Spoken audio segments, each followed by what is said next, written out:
Hi, I'm Tracy Jacobs, and I'm the director of the Osher Lifelong Learning Institute at Towson University. Thank you for joining us today for our preview of fall classes. If you haven't seen our fall catalog, it's online at www.towson.edu/Osher. This is also where you're going to find information on registration and just about the program in general, membership, etc. Registration is going to open on Tuesday, August 8th. We're encouraging everybody to register online. So please use our website to find the online registration link and the instructions. If you have any questions about registration, or if you think you will register by mail, please contact us at osher@towson.edu. If you are registering and you see that there is a wait list and you'd like to be in the class, please add your name to the wait list. It's very common for us to open up additional spaces in the class. On Mondays and Fridays, we meet online via Zoom. On Tuesdays and Thursdays, we're in person, located at Loyola Graduate Center in Timonium. And then on Wednesdays, we're at Edenwald Senior Living, which is in Towson. Thank you so much. If you're a new member, welcome. And if you're a previous member and you're rejoining us, thank you so much for your continued participation. Now, let's hear from our instructors.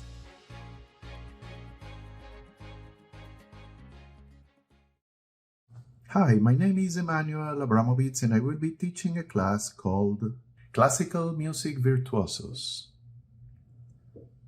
We'll use stories, anecdotes, humor, and audiovisuals to explore the works of great composers, their lives, their legacy, those who created new languages, the conductors who helped America reach the top of the charts, performers of technical brilliance, beautiful tone, showmanship.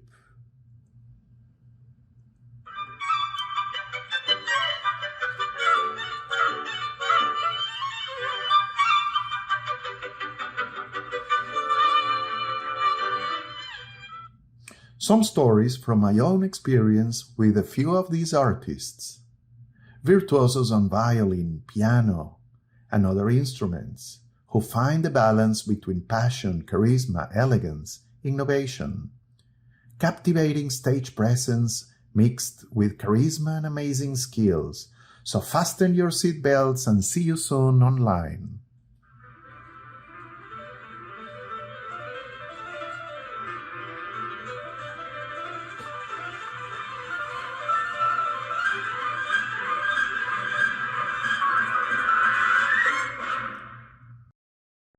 Hello, my name is Greg Houston, and I will be teaching the Art of Illustration this fall at Osher at Towson University.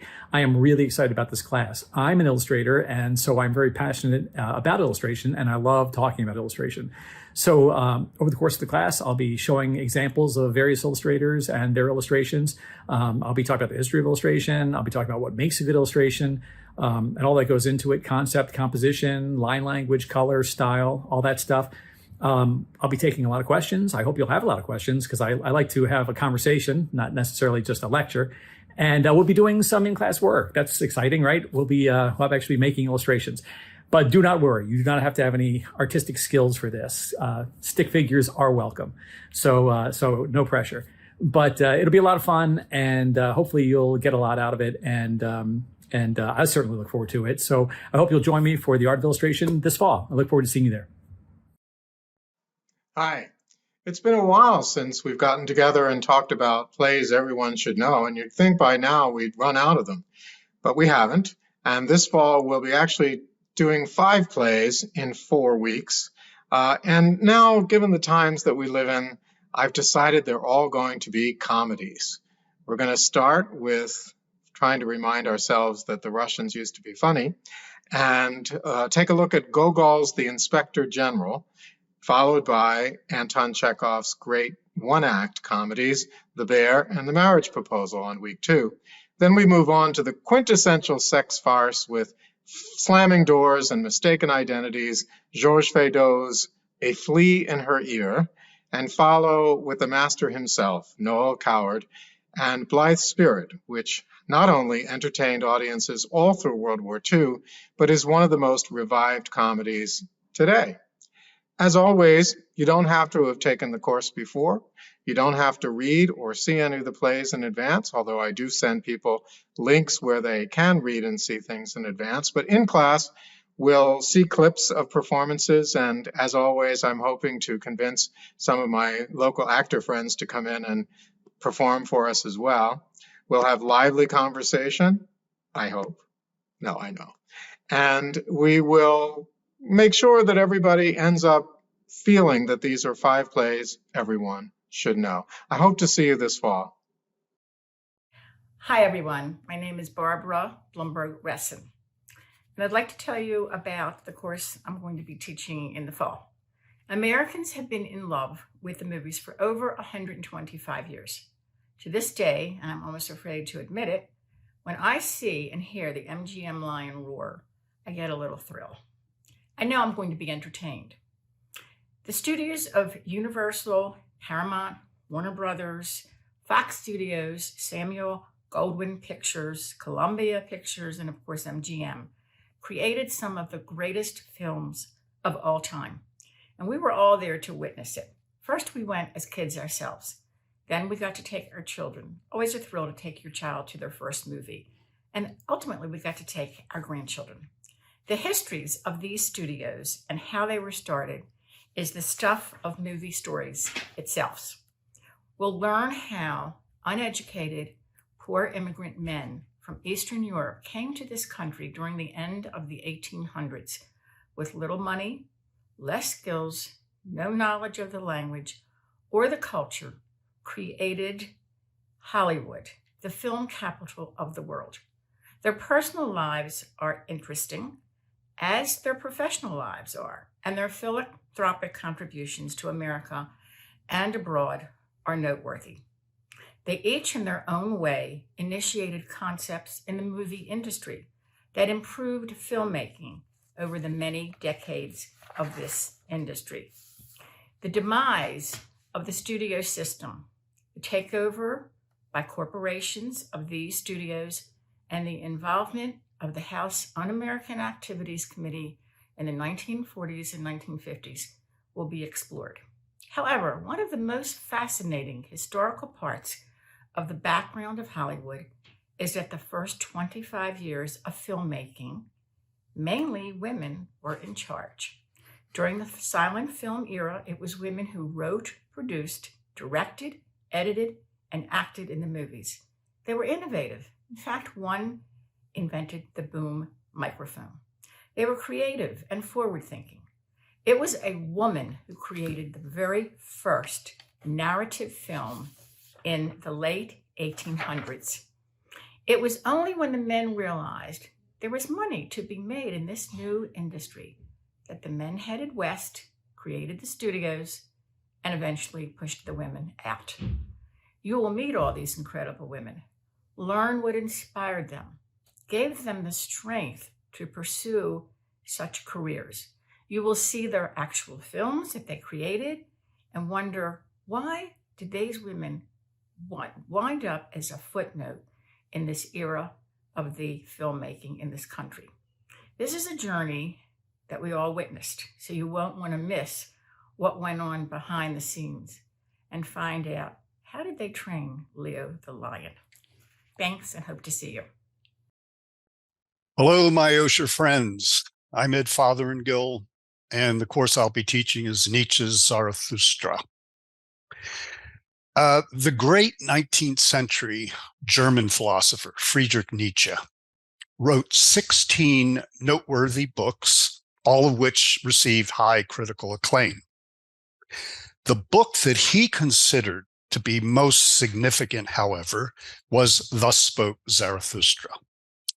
Reflecting on this work, Nietzsche considered the following, and I quote, "When I have looked into my Zarathustra, I walk up and down in my room for half an hour, unable to master an unbearable fit of sobbing."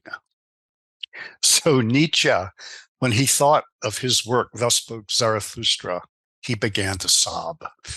So it tells you that he had a great emotional attachment to this work. And I think if we're really going to understand Nietzsche's philosophy, we therefore have to read Thus Spoke Zarathustra. So Nietzsche's Zarathustra is a parable. It's about a man, Zarathustra, who is carrying the heavy weight of wisdom.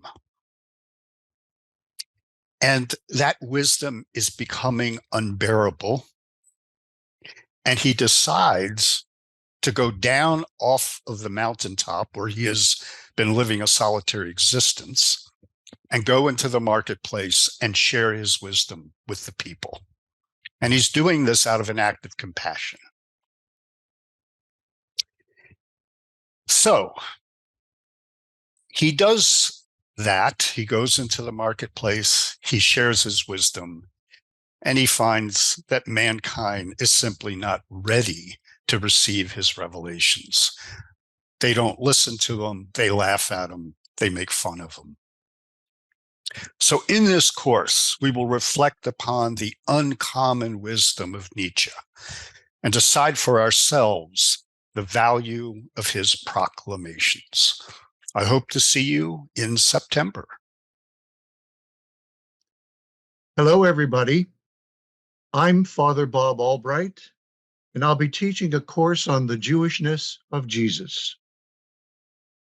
Jesus was not a Christian. Jesus was not Catholic or Protestant. Jesus was not American or European or Asian. Jesus was a Jew. Jesus was the product of first century Judaism in Israel.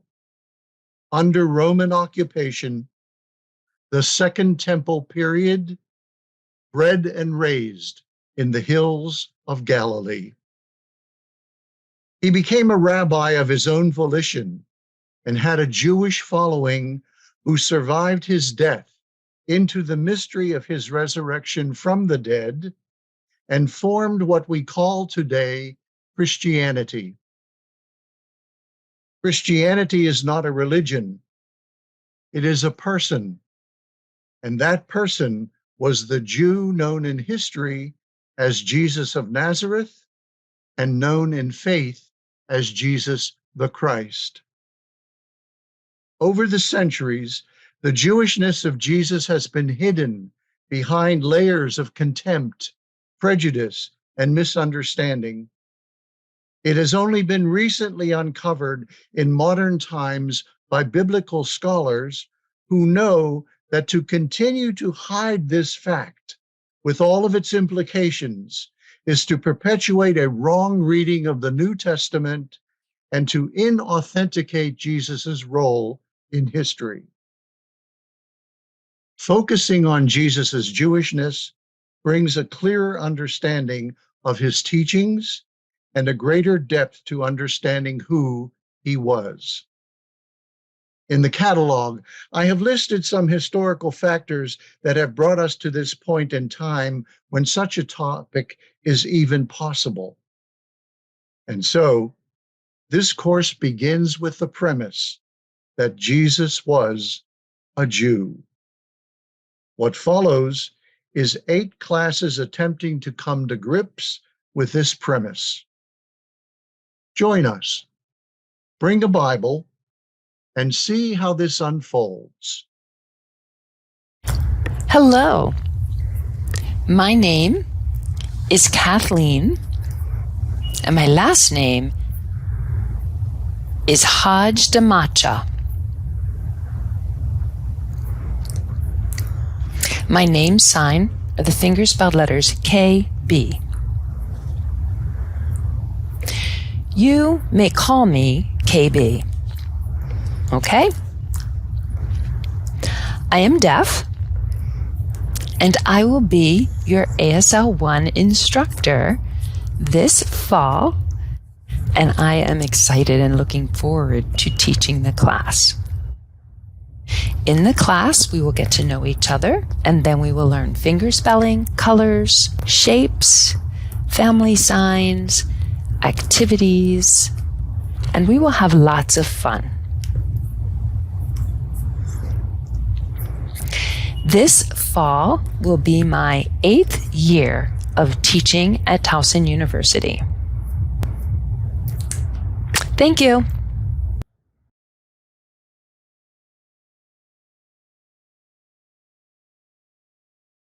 Hello, I'm Dr. Bob Baer, and I'm teaching the tragic story of Jim Crow this fall at Osher.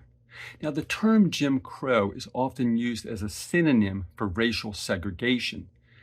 The Jim Crow era of American history during the late 19th century and into the 1960s was characterized by institutional racial prejudice and discrimination toward African American citizens, who were systematically denied their political, economic, and social rights and were subjected to legalized segregation and violence for those who spoke out.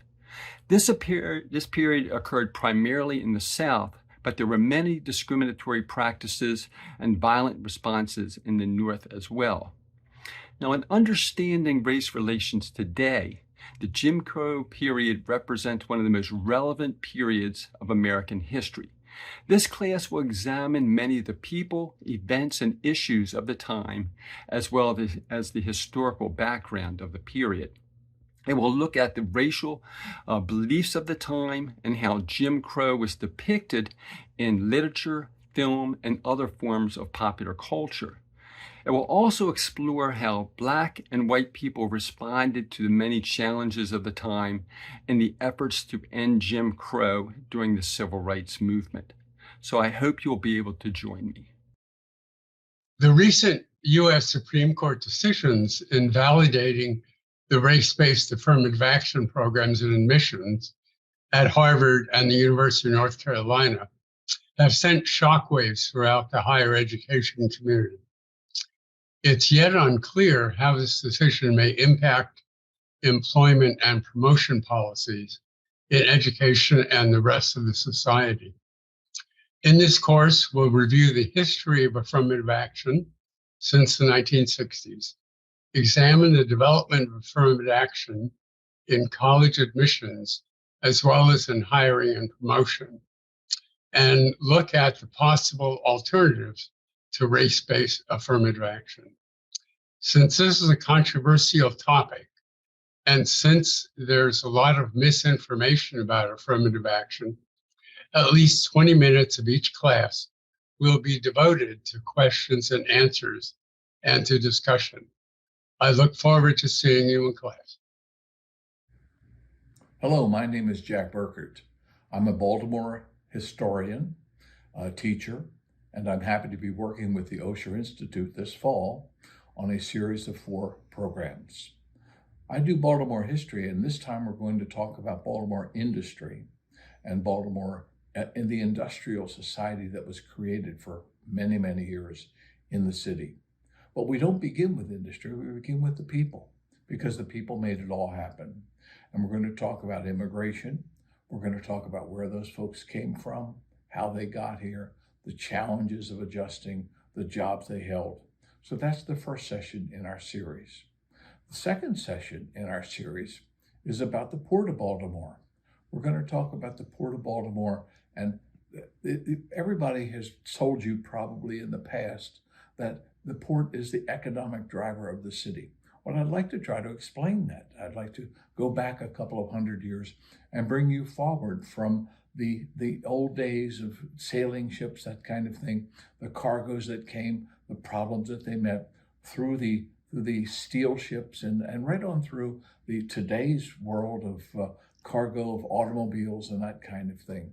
So that's the second session. The third session will be about the ships themselves, the shipbuilding process. For 300 years, Baltimore has built ships. Now, we don't do much of it anymore, but the fact is that in the beginning, it was all about clipper ships, wooden ships and sails, the process of creating those ships. Right on through, we're going to carry you through the 19th century into the 20th century, when the ships were steamships and steel, right on through the days of the Liberty ships in World War II, until the supertanker era being built, those ships being built at the Sparrows Point Yard. And speaking of Sparrows Point, that's our 4th program. We're going to talk about steel. We're going to talk about how Maryland Steel became Bethlehem Steel and how that company grew that little steel mill down on the east side of Baltimore into a major complex, a major operation of making steel and all the products that went with it. And then of course we have to talk about the declining years. How did that mill decline? What happened? And let's talk about those things as well. So it's 4 programs this fall, and we're going to talk about each of them: immigration, and we're going to talk about the port, we're going to talk about ships, and we're going to talk about steel. I look forward to having you with me, and thank you for watching. I hope to see you there. Bye now. Hello, I'm Jackie Hedberg. In the fall, I'm going to teach a class entitled How the Indians Lost Their Land. Growing up on the eastern shore of Maryland, I knew the words Choptank, Nanticoke, and Wicomico. They were the names of rivers my family frequently crossed, and Wicomico was the name of my high school. But I never associated those words with indigenous communities. I knew nothing of their history and very little about Native Americans in general. I'm guessing that most of you similarly weren't taught about the history of these people who lived in North America before the Europeans arrived. The history we studied was not complete. I'm teaching this class in an attempt to fill in some of the missing pieces. 350 years of U.S. history that includes Native Americans. There's a lot of chutzpah in what I'm going to tell. A pope who said he had authority from God to divide the world. European monarchs who granted adventurers thousands of acres of land that these rulers had never seen and never owned, lands that were already occupied. A Supreme Court justice who ruled that might made right. And a president who claimed to be the Indians' great father, at the same time that he was asking Congress to force them from their lands. What you are going to hear is not a pretty story, but it's a story we all need to know. Come join me in exploring how America's indigenous peoples lost their land. I'm Jonathan Cordish, and I'm excited to be back teaching again at Osher this fall. This course will explore the end of World War II in the Pacific and the decision of the United States to employ atomic weapons against Japan in August 1945. We will look to place this decision back into its historic context and understand the circumstances as they appeared to U.S. leadership at the time. We'll explore the technological, military, moral, and political cross-currents decision makers faced, and examine how these forces impacted their views of atomic weapons and their potential use. We will also place the decision in the context of the broader war in the Pacific. We will focus in particular on the brutal fighting that occurred between US and Japanese ground forces from 1941 onward, and how this fighting influenced views of acceptable US military responses by 1945. We'll particularly focus on the use of the bomb in the context of the larger US firebombing strategy employed to defeat Japan. By exposing you to the immense complexities and ambiguities that face decision makers that fateful August, I hope you will come away from this course better equipped to form or reform your own judgments on their decisions, with a more nuanced understanding in hand of their historic context. I look forward to exploring this remarkable topic with you.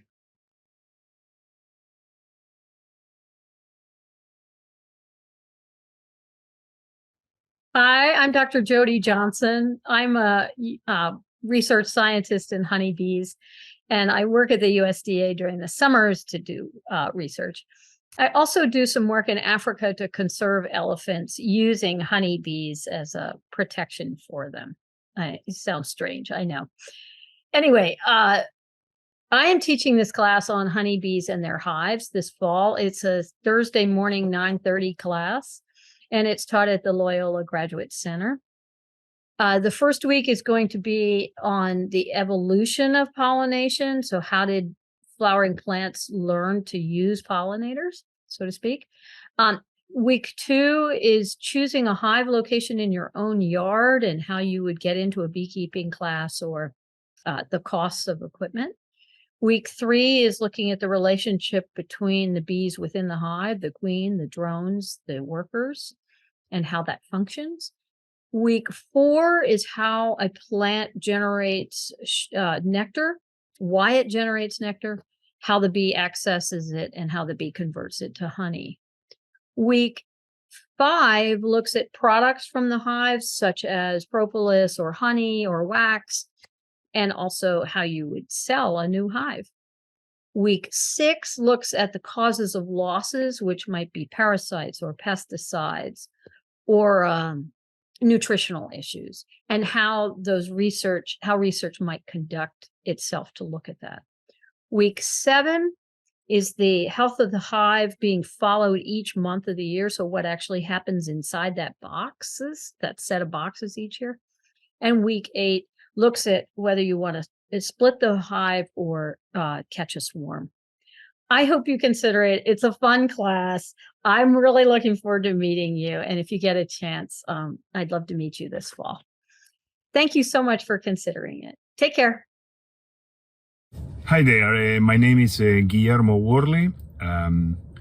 Some of you may know me from before or may have taken a class with me. This fall I will be teaching a class on artificial intelligence. And first of all, I apologize for the surroundings. This is obviously my car, but I had forgotten about this deadline and I didn't want to miss it. So I stopped out on the road and tried to do this quick video. But anyway, if you have taken a class with me before, you know that in some of those classes, I did touch on the subject of artificial intelligence, maybe for one lecture or two. This time, the whole class is dedicated to artificial intelligence. So in that respect, it is a new class, although on the first lecture and a half, I will touch on some of the same issues that I did previously concerning the origins, the history, the definition, the methods, and the reasons why it has become so prevalent and it has grown so fast. After that, I will definitely jump into some of the newer things like ChatGPT and other applications that are popping up constantly. The details of that I will define as I get closer because things are changing daily, as you probably know, with the type of news that we get on AI, it seems daily. So I probably will decide what details I'll touch on, but most likely it will be related to applications and to the concerns, the ethical concerns, the regulation concerns, and all the other things that are surrounding all this very, very fast proliferation of AI in just about every application and field. So that's about it. I hope you will join me and I will see you in the fall. Thank you very much. Hello folks, my name's Rick Bell. I'm a professor of American history here at the University of Maryland in College Park, but I'll be zooming into your living rooms on Zoom for Towson OSHA OLE this October and November, offering a 4-part history course called The Road to Revolution, 1763 to 1775. And this explores those 12 or 13 critical years in the immediate run-up to the outbreak of the Revolutionary War at Lexington and Concord. So we're going to dial back the clock to 1765 to see how we unleash events and impulses that will culminate in that war. And that's an extraordinary journey because in 1763, British colonists in America felt more British than ever before, more loyal to the British Empire than they had at any previous point. That was 1763. They're even putting up statues to their heroes in the recent 7 Years' War, like the Prime Minister and the King, George III. But as you all know, 12 or 13 years later, they're pulling down those same statues and melting them into cannonballs to fire at the British Army. So what changes? between 1765 or so and 1776 or so? Well, as you know, it's a series of important events which help crystallize grievance into insurgency and ultimately into a campaign for independence. And we'll tackle 4 of the biggest moments in that escalating lead up to war in this exciting history course. I hope you'll join me. Hi, I'm Ann Farrell. Welcome to my fall class on epigenetics. You might be asking yourself, what's epigenetics and why is everybody talking about it? Some of you participated in my spring course, which introduced the concept of personalized medicine, a radically new way of treating patients based on their own genetic code, both in prevention, treatment, and also diagnosis of certain diseases. How fascinating. The new course, however, focuses on epigenetics, which is the way that we control our own genes, how our behaviors, what we do, how we eat and drink, and be merry, as they say, and our environment and our life experiences all impact our genes in a way that prior generations never understood. So continuing research coming out of the Genomes Project has really reinforced how important, much more so than ever known, epigenetics was on our likelihood of getting certain diseases, what treatments are going to work and not work, and also our longevity. And epigenetics are something that you can change throughout your life, actually from womb to tomb, as someone said. So the good news is that we can all control our health much more so than we've ever understood in the past. Although the claims of people in leadership positions in some of these industries are certainly held with some skepticism and controversy, as you'll hear, we still want to know what we've learned from the experience of the Genome Project and how we can really take better control of our lives. On request of students in prior classes, we've extended the class to 90 minutes to allow for guided discussion about provocative topics. Welcome aboard to those who are new to Osher and also returning students to have a continuing discussion.